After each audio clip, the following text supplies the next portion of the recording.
Welcome to our Line Opinion panel this week. Thanks for being here with us virtually. We're happy to welcome back Crystal Ciarza. She is the CEO of Ciarza Social Digital, one of the great shops here in town. Former state representative and minority whip Daniel Foley is back with us. Good to see you, Dan, as always. And we're excited to have Dave Mulryan of the group Everybody Votes back with us as well. Dave, welcome to you. Now, Governor Michelle Lujan Grisham called for this special session, saying she wants lawmakers to find some sort of economic relief for New Mexicans, pointing to things like inflation and high gas prices. Dave, let me start with you. Very broad question here. Got some detail to cover here. Is legislation the solution to these problems? You know, I hope so, because I'm still reeling. Senator Katie Duhigg, which she is a representative from Albuquerque, she was down in Roswell and she put up a picture on her Facebook showing gas for $8.20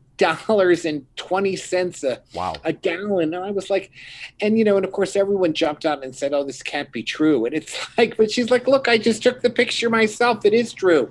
I can assure you. I mean, this kind of inflationary, $8, it's like being a smoker. Cigarettes used to be 25 cents a pack. Now they're $13 a pack. I mean, and this, but smoking is a choice in some ways. But I mean, this idea that gas has just so dramatically, increased in price, and that oil has increased so much in price. I do think that I hope they have, Dan had mentioned, I hope they have a plan, and I hope they can execute it quickly, and that it's good for everyone. Dan, let's go right there.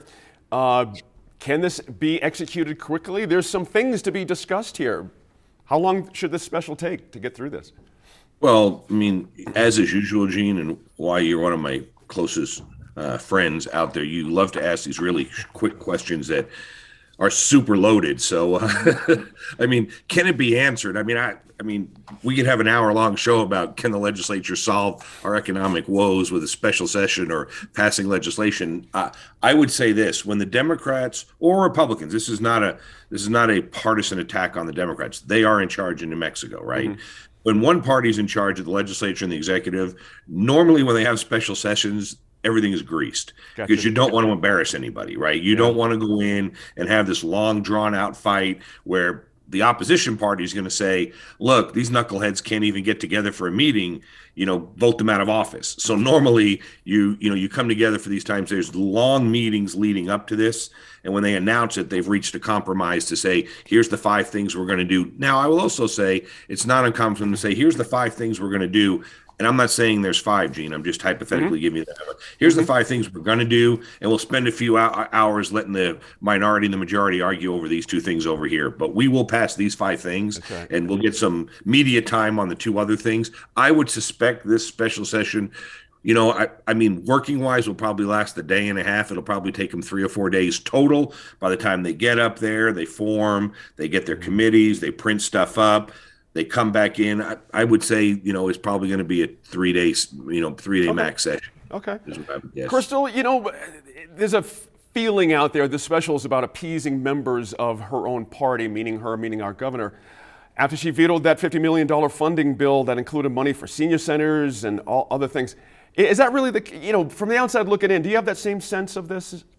I actually don't. Okay. And granted, I always look at what's in the best public interest. And I think I can understand the amount of frustration, because if you actually look at the bill, SB 48, and I think, if I'm not mistaken, Dan Foley, you all called it like a Christmas tree bill, where it's like you hang all kinds of different, capital outlay and different projects here and there, and hopefully something sticks. I would be curious if an organization like Source New Mexico, or maybe even us at New Mexico in Focus, can actually put together and see where these actual dollars are going to be spent, because they're right. There are some for senior citizen centers. There's some for like the Hobbs Senior Citizen Center, the Roswell Senior Citizen Center, Tularosa, but there's also things like senior, industrial workforce programs, the new 66 visitors, West Central 66 Visitor Center that's on here. It was almost like Santa's wish list, right? It's a wish list of items. Is that a bad thing, Crystal?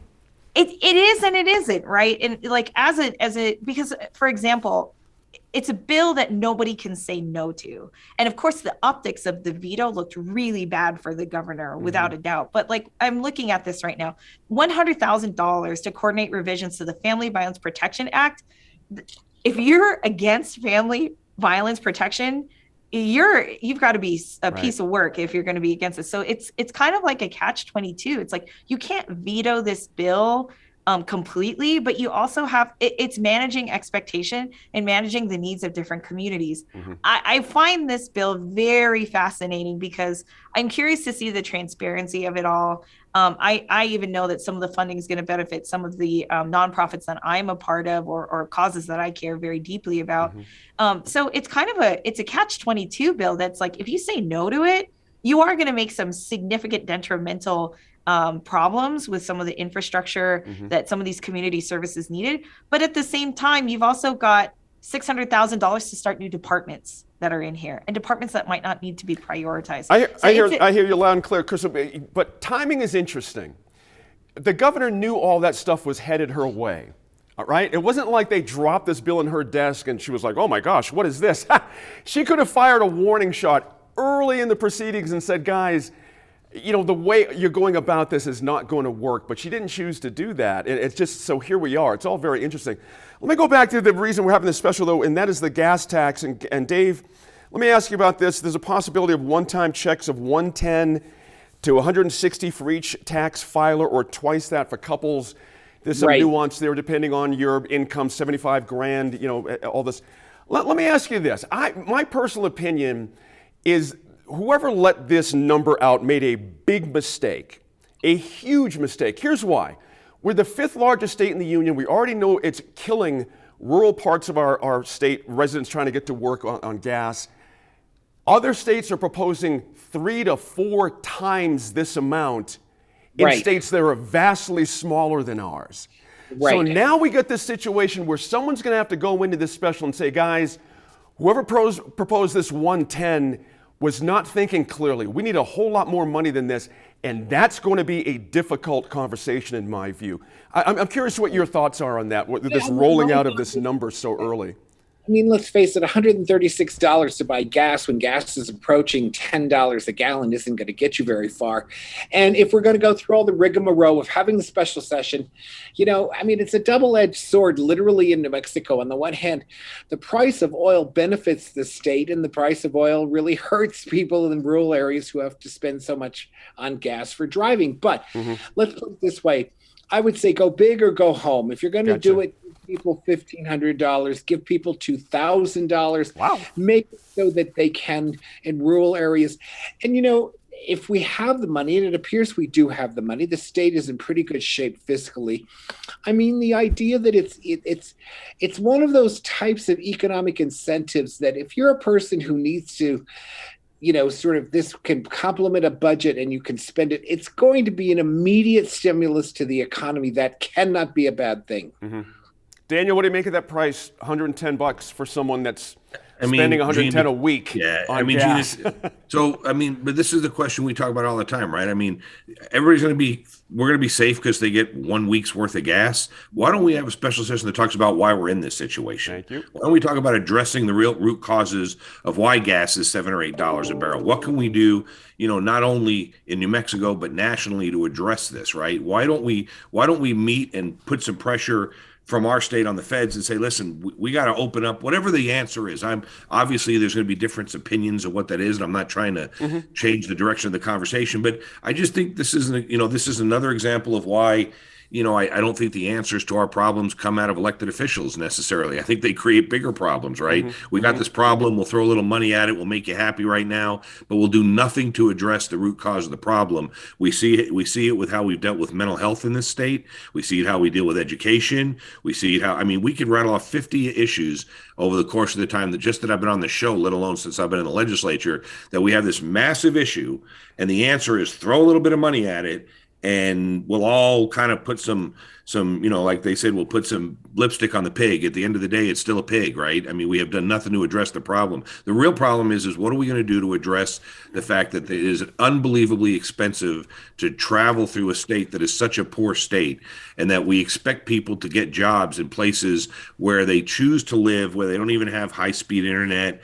they don't have great phone service, they don't have good roads, don't have adequate health care. The answer can't be, hey, let's pay for gas for a week so you can drive somewhere and we'll pat ourselves on the back and all go home. Mm-hmm. Crystal, follow up on that if you would. Is this scenario enough there's some political implications here for the governor, it seems to me. Let's say, the legislature does this thing, they have $110, the governor signs it, they make a big hoop-de-doo, and it really doesn't do much politically down the road. It would seem to me you've got to go big here, as Dave mentioned, or there's just not going to be much impact politically. Yeah, you always, for the legislature, for those that are elected, including the governor, you actually have to think about who's being impacted the most by gas prices. And it's our native reservations and eastern New Mexico, especially since the amount of travel that they have to do, even if they had a freaking Prius, the amount of travel that they would have to do just to simply live, right? Grocery stores are not just 5 minutes away.